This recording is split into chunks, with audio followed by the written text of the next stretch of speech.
Story 1. The first thing I noticed at the gym that night was the silence. Not the usual quiet hum of machines or music, but a deep, padded silence, as though the walls were swallowing sound. Even our footsteps seemed muffled against the rubber floor. My wife Emma and I always worked out after work. It was our way to unwind. But that night, the air felt wrong. Too still, too heavy. The front desk was empty, though the lights were on and the doors unlocked. A single treadmill was running on its own, slow and steady, like someone invisible was using it. "Creepy," Emma whispered. She joked, but her smile didn't reach her eyes. We decided to split up like usual. She went to the women's locker room and I went to the men's. I still remember the metallic click of the locker door as it shut behind me, echoing too loudly. The mirrors were foggy, the hum of the LEDs overhead faint. That's when I saw it. Someone was standing a few feet behind me in the mirror. Same height, same shirt, same face. Me. I turned quickly, heart jolting, but the room was empty.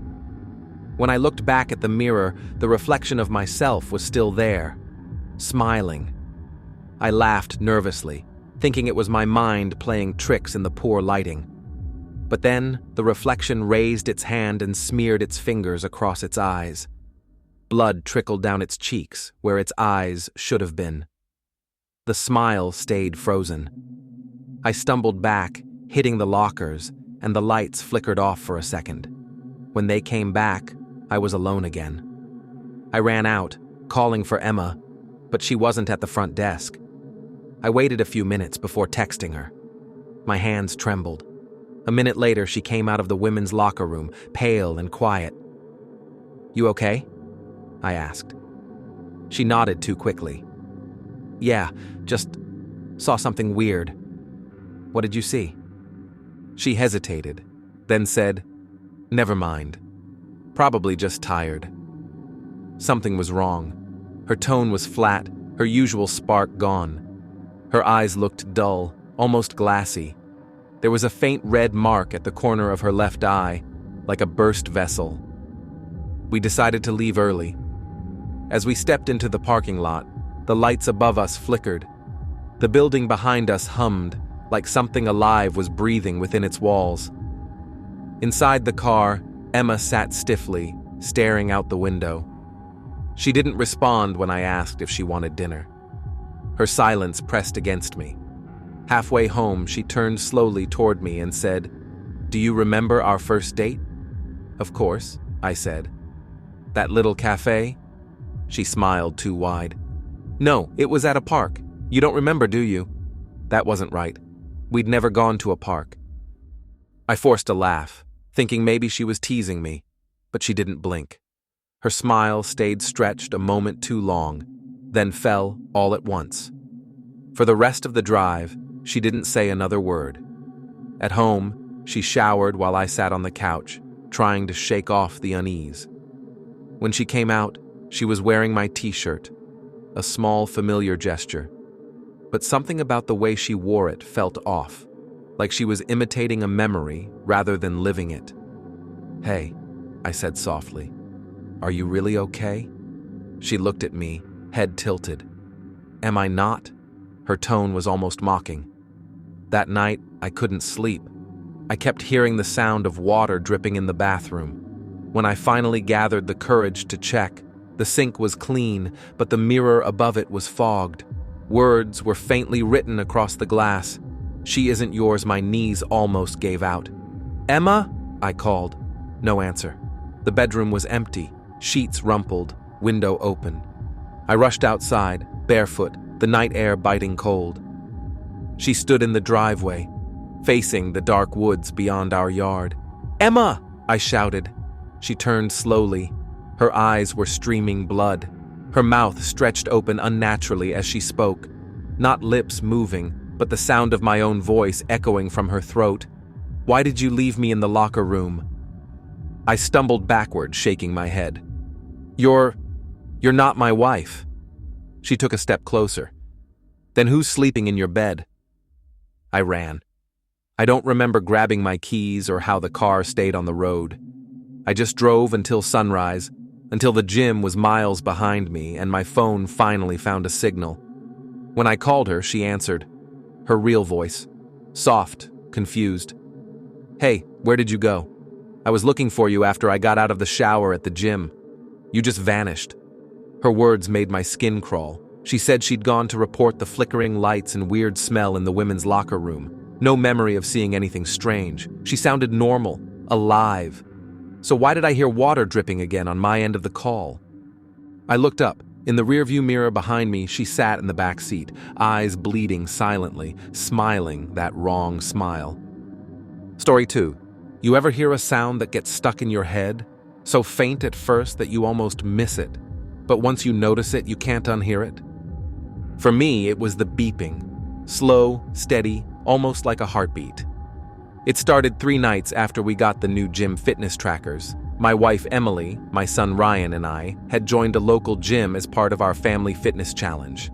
We wanted to stay active, and the gym had just announced these high-tech bands that tracked everything: heart rate, sleep quality, calories, even motion patterns. It sounded perfect.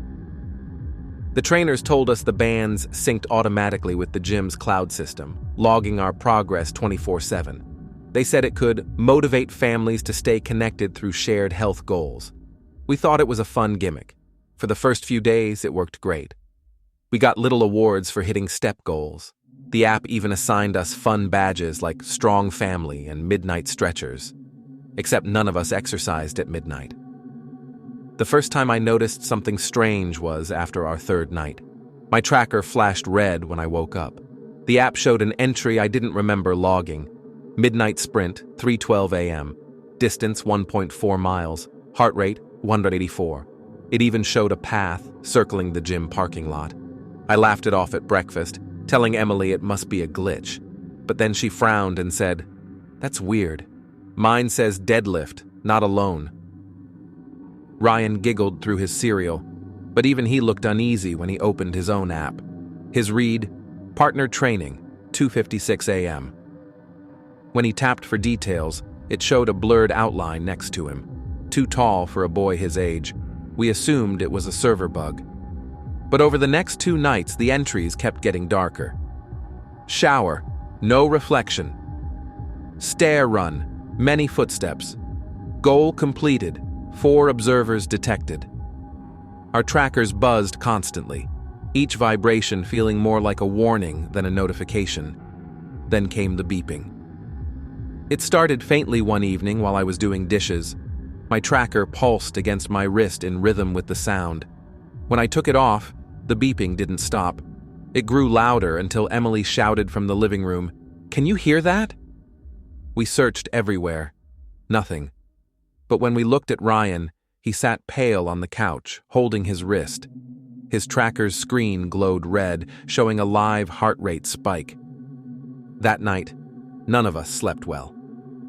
I dreamed of running down metal corridors, hearing something behind me, its footsteps perfectly syncing with mine. When I woke up, I was sweating through my shirt, heart hammering, and my tracker showed night run complete, 5 miles. By morning, we were too scared to wear them, but when we left the bands on the kitchen counter, the app still logged data, our every movement inside the house. Breakfast, not alone. Living room, synchronized breathing. On the 4th night, we decided to visit the gym and confront the manager.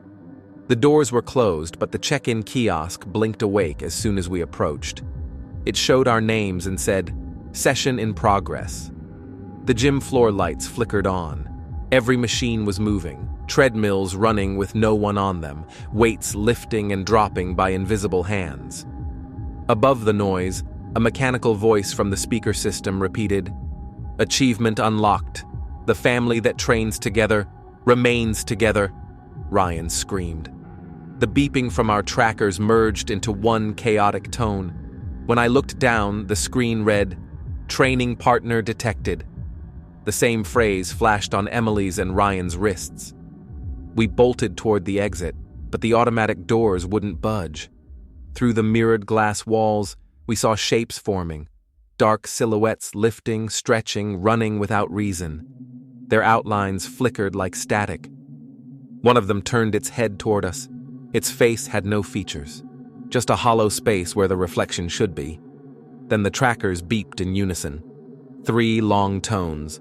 The lights cut out. When I came to, the gym was empty, and my head throbbed like I'd been hit. My watch was off my wrist, lying on the floor, still blinking. Emily's was beside it. Ryan's wasn't. We searched everywhere. Locker rooms, bathrooms, even the office. Nothing. The security guards said later they saw no one enter or leave the building that night. The cameras froze at 10:07 p.m., just before the alarms triggered by unauthorized heart rate activity. The police called it a missing person case. Weeks passed with no news. They found Ryan's tracker eventually. It was on one of the benches near the weight racks, screen cracked but still glowing. It flashed one final log before the battery died. Workout complete. Partner found. Sometimes, late at night when the house gets too quiet, I swear I still hear that faint beeping. Once, just to torture myself, I reinstalled the gym's fitness app. There were new logs. Sprint, 3:12 a.m. Goal achieved, family reunited. Every entry marked complete, and last night, my tracker buzzed again even though I'd thrown it away months ago.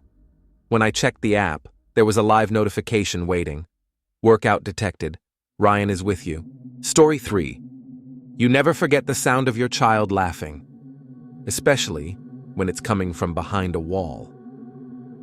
The first time I heard it, I was standing in front of the gym's vending machine, sweating after a long workout. My wife, Claire, was getting dressed in the women's locker room. Our son, Caleb, was supposed to be playing in the supervised kids area down the hall. It was a new feature at the gym. Bright colors, soft mats, cheerful staff. Safe. At least that's what I thought. We'd joined the gym 3 weeks earlier, trying to squeeze fitness into our lives again after Caleb turned 5. He loved the place. The slides, the tablets, the neon lights. He'd wave goodbye happily when we dropped him off. It felt like a little break for us and a bit of fun for him. That afternoon was the same as always. We checked him in, handed him a juice box, and went to stretch. Around 5 p.m., I got a text from the gym. Your child is still checked in. Play area closing soon. Standard reminder. But when we walked in to pick him up, the room was empty. Every toy was neatly arranged. The TV still played some looping cartoon, but there were no kids, no staff. Caleb? I called, laughing at first, expecting him to pop out from behind one of the foam cubes. No reply. Claire called his name louder. Still nothing. Her tone shifted. Where is everyone? We checked the front desk. No one knew what we were talking about. Apparently, the kids' staff had already clocked out 15 minutes earlier. Security was called. The manager came down, trying to stay calm, but her hands shook a little as she typed. They pulled up the security footage. We watched Caleb on the screen, tiny in his yellow t-shirt, running around the play area. After a while, he walked to the back corner near the supply closet, a small gray door labeled Maintenance Staff Only. He tugged the handle, peeked inside, and slipped through. The door closed behind him. We waited for him to come back out. A minute passed, then 5, 10, nothing. The manager rewound the footage, zoomed in, checked from other angles, but the camera above the door showed something else. A faint flicker, like static whenever the door moved. The closet, she said, was just a storage room. No exits, no tunnels, no reason for anyone to go in. But my son never came out. Security searched every inch of the gym that night. They even opened up parts of the wall near the play area. Nothing. No footprints, no child. The police arrived. Statements were taken. They assured us that Caleb would be found soon. But days turned into nights, and there was no sign. The gym closed for maintenance. Claire barely slept after that. She'd wake up crying, saying she could still feel him nearby. I thought grief was making her hear things, that is, until I heard it too. It was faint at first, a giggle, soft, cheerful, from behind the wall near our kitchen table. "Stop," I told myself. "That's just memory." But the laughter came again, a little clearer. "Mommy!" Claire dropped her spoon. Her face went pale. "Did you hear that?" We tore through the house, pressing our ears against the drywall. The sound slid away from us each time we got close, as if Caleb were playing hide and seek from behind the walls. We called the police again, desperate, but they said we were experiencing auditory grief episodes. They didn't hear anything when they came. The following night, we returned to the gym on impulse. The big glass doors were locked, but the lights inside were still on, humming faintly. Claire pounded on the door until her fists went red. Then she froze. "Listen," she whispered. Through the glass, faint and muffled, we heard it.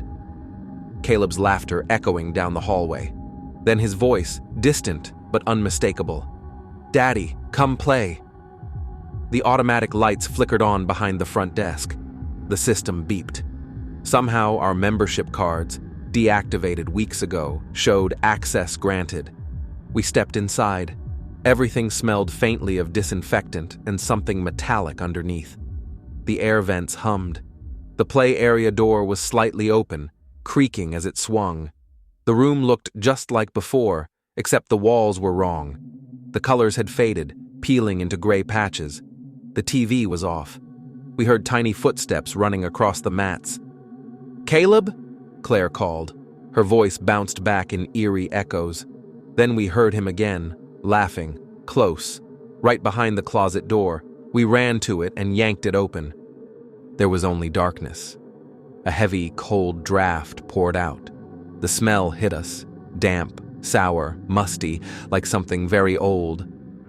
Claire whispered his name and stepped inside, her phone's flashlight slicing through the black. The beam reached a wall just a few feet in, but then another giggle came from beyond that wall. She reached out to touch it. The wall shifted. Her hand sank an inch into the surface like it was made of water. Then a small hand came through and grabbed hers. Tiny fingers.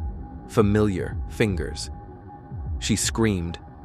I tried to pull her back, but the air around us cramped, compressing like we were being swallowed. A deep rumble rolled through the room.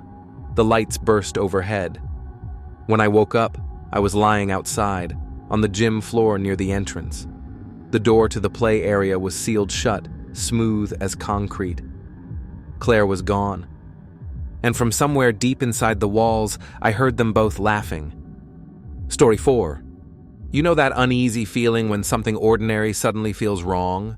Like a light flickering a second too long, or a reflection that doesn't quite follow your movement. That's how it started that night. My wife, Jenna, and I were closing out our late-night workout. We were the last ones in the gym, the kind of empty where you can hear your own heartbeat between songs. The air felt thick, heavy, almost too still. We liked working out late because it was peaceful. No crowds, no waiting for machines. But that night, the peace felt unnatural, like the building was holding its breath. "Last set," Jenna said, adjusting her grip on the barbell. She was squatting, and I stood behind her, spotting like always. I glanced around. The clock above the treadmills flashed 11:58 p.m. By midnight, the night shift janitor usually came in, but the lights at the front desk were dark. When Jenna lifted the bar, something clanked, not from her weight rack, but behind us. The sound was sharp, metallic, like weights slamming into each other. We turned. The other racks were perfectly still. "Probably vibration from the floor," I said, trying to sound casual. She rolled her eyes and racked her bar. We both laughed it off, but the laughter didn't last long. The next sound was deeper, a dull thud, then another, then a steady metallic rhythm, as if someone was bench pressing in the dark corner of the room. The lights flickered. "Hello?" Jenna called. No answer. I started toward the noise. The treadmills whirred to life behind us, all of them. Their belts spun fast, whining at full speed. I jumped back, my pulse racing. What the hell? The sound of the motors filled the air, drowning out everything else. The overhead lights buzzed and flashed like strobes, casting the gym in bursts of light and shadow. Between the flashes, I saw movement in the mirrors lining the wall, figures running on the treadmills, but the machines themselves were empty. Their reflections twisted and warped, faces stretching into gaping mouths and black eyes. "Jenna!" I shouted, but my voice barely carried over the noise. She grabbed my arm, trembling. "We need to go." We ran toward the exit, but the hallway looped back. No matter which way we turned, we ended up by the wait section again. The same benches, the same mirrors, the same flickering lights. "This doesn't make sense," Jenna gasped. The mirrors suddenly flashed brighter, reflecting us. But the reflections didn't move in sync. My reflection smiled when I wasn't smiling. Jenna's stared blankly back, blood trickling from its nose. I turned away, and that's when the barbell nearest us began to rattle. Plates slid on by themselves, clanking tighter and tighter. Seeing it move on its own made my stomach drop. The bar lifted off the rack, slowly, smoothly, like invisible hands were curling beneath it. Then it slammed down hard. The floor trembled. Jenna screamed. We backed away, but my foot caught on the edge of a mat. Before I could recover, something cold and heavy slammed across my chest. A barbell, one I swear had been leaning against the wall, pressed down on me, pinning me flat to the floor. I strained to push it off, but it wouldn't budge. My muscles screamed, my lungs burned. The pressure kept building as if whatever held it wanted to crush me. "Hold on!" Jenna shouted, rushing over. As she grabbed the bar, I felt movement beneath her feet. One of the weight benches twisted, the metal frame creaking and bending as if alive. The leather split open with a wet, tearing sound. Something black leaked out, seeping across the tiles like oil. The mirrors lit up again, and in them, shadows crawled along the walls, arms, faces, torsos, too many to belong to just two people. They watched, grinning, stretching their mouths wider and wider until they tore apart. "Make it stop," Jenna screamed. She tugged at the bar, but the thing holding it wasn't letting go. My chest felt like it would cave in, my vision blurred. Then suddenly everything went silent. The treadmills shut off, the mirrors went dark, and the pressure vanished. I gasped for air, rolling onto my side. Jenna knelt beside me, crying, shaking. The gym was dead quiet again, only the faint hum of the lights overhead. "We have to go," she whispered. We grabbed our stuff and ran for the door. This time, it opened easily, like it had never been locked. We stumbled into the parking lot, gasping in the cool air. "Did that really just happen?" she asked. I didn't answer. I didn't want to. We drove home in silence. Neither of us said a word the entire way, but as we pulled into our driveway, my phone buzzed. A notification from the gym app. Workout summary, session duration, forever. Beneath it, a line of text I'll never forget. Equipment occupied, do not interrupt. I turned to Jenna. She was staring out the window, motionless. Her reflection in the glass looked back at me, but it wasn't moving with her. Story 5. They say no pain, no gain. But I never knew pain could mean losing everything. I only signed us up because the ad looked harmless. The intense family bonding experience transformed together. My wife, Eva, found it online and thought it'd be something new for our family. A life-changing fitness class, the ad said. One night, one goal, unbreakable unity. It sounded strange, sure, but we were desperate to reconnect. With work, screens, and stress, we'd all drifted apart. Our teenage daughter, Mia, barely looked up from her phone anymore. So when Eva suggested doing something different, I agreed. The class was held at an old fitness studio in the industrial district. The building looked abandoned from the outside, peeling paint, one flickering light. Inside, however, it was spotless. The air smelled of lemon cleaner and something oddly metallic. A woman in black workout clothes greeted us. "Welcome," she said with a smile too wide to be sincere. "You made the right choice." Her name was Mara, the instructor. No last name, no title. Her eyes glinted like wet marble, and her voice had a strange rhythm, soft but commanding, as if it seeped under your skin. There were 6 families in total, about 20 people.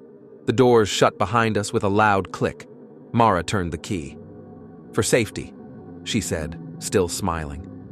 We began with breathing exercises. The lights dimmed, red bulbs glowing around the mirrors. "Inhale together. Exhale together," she whispered. "We are one."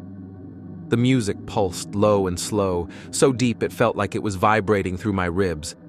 Mara's pacing grew faster, louder, her commands hitting like waves. "Push harder! Feel the bond! Family is strength!" We did squats, planks, runs in place, nothing I hadn't done before. But something about the room felt wrong. The mirrors looked slightly warped, our reflections lagging a second behind. Every time the red lights flickered, the mirrors showed something else. Shadows crowded around us, thin and stretched, moving in ways our bodies didn't. I remember locking eyes with Ava mid-set. She looked pale, sweating too much, lips whispering, "Do you feel that?" But there was no stopping. Every time someone tried to slow down, Mara appeared beside them, too quickly, silently, with one hand on their shoulder. "Don't resist," she'd say. "Families who resist break apart." An hour passed, or maybe more. I lost track of time. My legs burned, my lungs screamed. Mia fell to her knees at one point, but Mara hissed, "Up! You're almost one of us!" The shadows in the mirrors thickened. They began moving to the center of the room, blurry, distorted figures swaying in rhythm with our movements. One brushed past me. Its skin dragged like smoke, its face twisted, teeth too long for its mouth. I shouted for everyone to stop, but no one did. Not even Eva.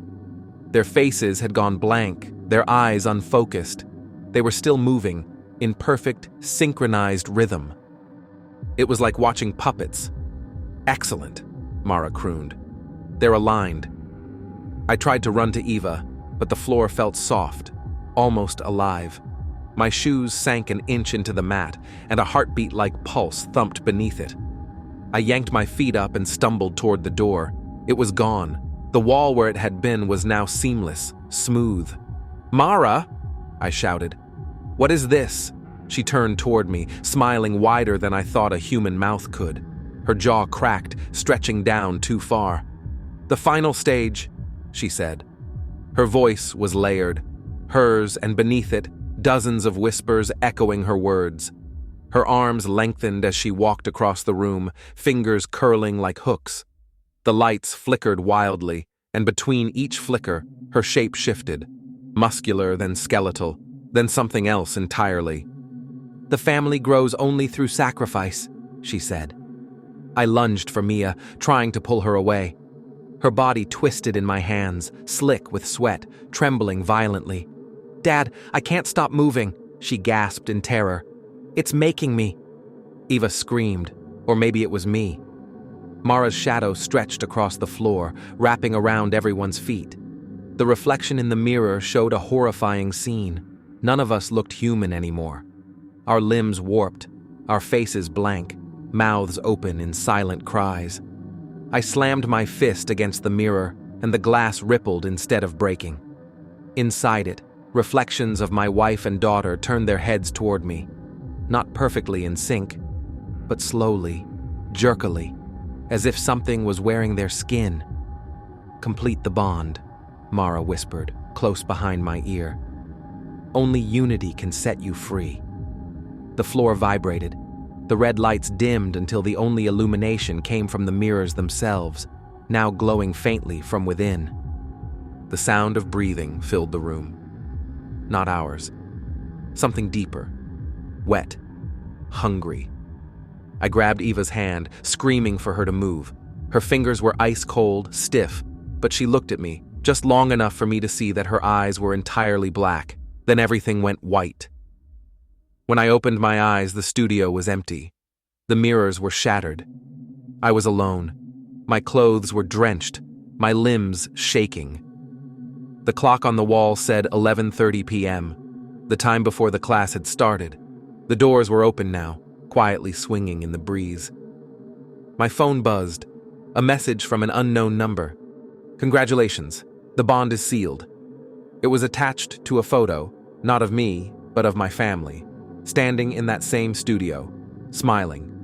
Behind them, Mara's reflection towered over their shoulders. Story 6.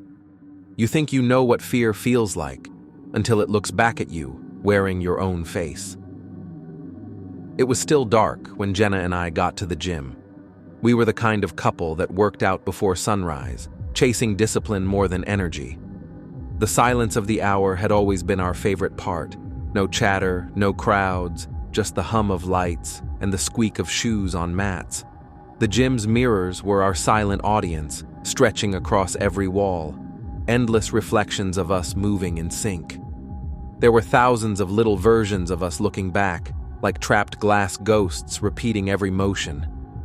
That morning felt no different, until it did. We were warming up when I noticed it first. My reflection looked delayed, a fraction of a second behind my movements. I lifted my arm to stretch. The reflection hesitated, then followed. A weird glitch, I thought. Maybe the lighting, or my sleepy eyes playing tricks on me. "Jen," I said, "do these mirrors look weird to you?" She looked up from tying her shoes and smirked. "You think everything looks weird at 5 a.m.? I laughed, shrugged it off, and went back to my set.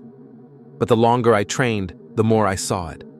Not just a delay now, tiny differences. My reflection's mouth hung slightly open when mine was closed. Its eyes looked darker, like bruises bloomed under them. Jenna joined me at the dumbbell rack, her reflection moving perfectly at first, until she bent to pick up a weight and her mirrored self didn't rise. It stayed crouched, head tilted down, face hidden by shadow. "Okay, that's creepy," she muttered. We both stared. Then her reflection slowly lifted its head, eyes locking with hers, expression twisted into something, not angry exactly, but hungry. She stepped back. The reflection didn't. "Let's just move to another area," I said quickly, my pulse hammering. "Mirrors are freaking out. Maybe bad power or something." The cable machines on the far end of the gym had smaller mirrors, less imposing. We tried to ignore what we'd seen, but every reflective surface, weights, windows, even water bottles, showed the same lagging motion. 15 minutes later, when I looked up again, my reflection wasn't lifting weights anymore. It was just standing there, watching me, expressionless. "Jen," I said softly, "we should go." She didn't answer. She was staring at the mirror, frozen. Her reflection had begun copying her again, but slower. Its movements sloppy, jerky, like a puppet's strings were being pulled from underwater. Then it smiled. She gasped and spun away. I grabbed her hand, guiding her toward the exit, but the hallway beyond looked warped, stretched somehow, as if the mirrors on the sides had deepened. Each step echoed too long, like we were walking into something hollow. I glanced back.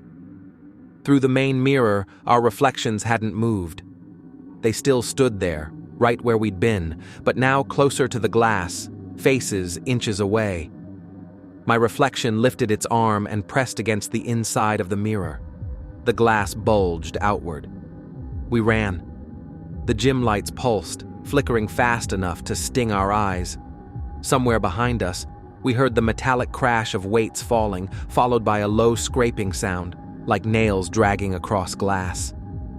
We burst through the doors into the freezing dawn air, panting, hearts wild. For a full minute, neither of us spoke. "We're never going back there," Jenna said finally. I agreed instantly. But the next morning, I woke up to find her gym bag missing, her phone, wallet, everything gone. A single note on the kitchen counter. "I just need to check." It was probably nothing. I called her, straight to voicemail. I drove to the gym. Her car was there, but the parking lot was empty and the lights inside glowed faintly red. The front door was already unlocked. Inside, the mirrors were spotless again, reflecting only what they should. The treadmills hummed quietly in standby, and the air smelled of detergent. Then I saw her. She was standing near the dumbbell rack, facing the mirror, motionless. Relief hit me like a wave. "Jenna!" I shouted, running forward. She didn't turn. I stopped behind her, something icy crawling up my spine. Her reflection looked wrong again. The eyes were sunken, the mouth trembling like it was whispering. I touched her shoulder. Cold, too cold. "Hey," I whispered. "We should go." Her reflection suddenly smiled again, but this time Jenna didn't. And then, before I could say another word, her reflected self pressed its palm against the glass. The real Jenna twitched once, then tilted her head toward me, eyes dull, face slack. "Come here," she said, voice flat. I stumbled back, shaking my head. The reflection pressed harder. Cracks webbed across the mirror, and a faint black mist began leaking out, curling like smoke around her feet. I turned and ran, bursting through the door, not stopping until the gym was blocks behind me. That was 3 days ago. I haven't found Jenna since. The gym shut down the next day. Sign on the window said, "Structural damage under investigation." But last night, as I brushed my teeth, I noticed something strange in the bathroom mirror. For half a second, my reflection didn't move with me. And when I leaned closer, I could swear I saw a second face just behind mine. It was smiling. For more stories like this, share and subscribe. Goofy Horror.